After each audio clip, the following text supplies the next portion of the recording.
तो आज से कुछ हफ्ते पहले अरविंद अकेला कल्लू का एक गाना आया था। साफ सुथरा बात बतावा, तू पति के साथे रहबू कि देवर के साथे रहबू? बात बताओ, एक सेकंड, साफ सुथरा बात बताओ कि तू पति के साथ रहबू कि देवर के साथ रहबू? हम देवर साथ रहें। और एक गाना होली में ने एकदम बवाल मचा दिया है भाई, एकदम चारों तरफ बवाल मचा दिया है। साफ सुथरा बात बताओ, एक सेकंड, साफ सुथरा बात बताओ कि तू पति के साथ रहबू कि देवर के साथ रहबू? हम देवर साथ रहें। मतलब अरविंद अकेला कल्लू ने सही मौके पर चौका मार दिया।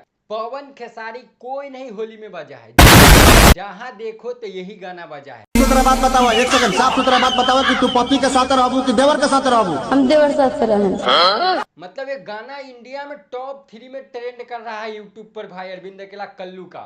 जहाँ देखो अरविंद अकेला कल्लू का ही होली में गाना बज रहा है भाई, देख लीजिए। साफ सुथरा बात बताओ, एक सेकंड, साफ सुथरा बात बताओ कि तू पति के साथ रहबू कि देवर के साथ रहबू? हम देवर साथ रहें। और भाई ये गाना एकदम जबरदस्त है, और ये गाना का क्या लिरिक्स है, मतलब सुन के मजा आ जाएगा भाई।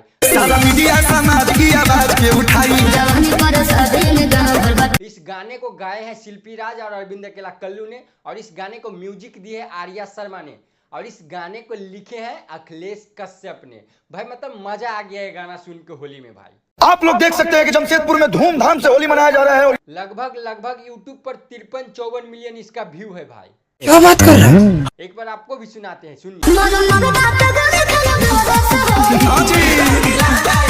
एक गाना चारों तरफ धूम मचा दिए भाई यूपी बिहार में ये गाना। मैं नहीं मानता। साफ सुथरा बात बतावा, तू पति के साथ रहबू कि देवर के साथ रहबू? देवर साथ रहें। क्योंकि ये डायलॉग वायरल हुआ था, खूब ज्यादा वायरल हुआ था। साफ सुथरा बात बताओ, एक सेकंड, साफ सुथरा बात बताओ कि तू पति के साथ रहबू कि देवर के साथ रहबू? हम देवर साथ रहें। उसी पर अरविंद अकेला कल्लू इस होली में गाना ला दिए, अब भाई मतलब बवाल मचा दिए होली में। से पूछा था के करा पर हम देवर साथ रहें। और आप लोग नहीं सुने तो जाके अन्नपूर्णा फिल्म पे ये गाना सुनिए और सुन के बताइए कि कैसा लगा।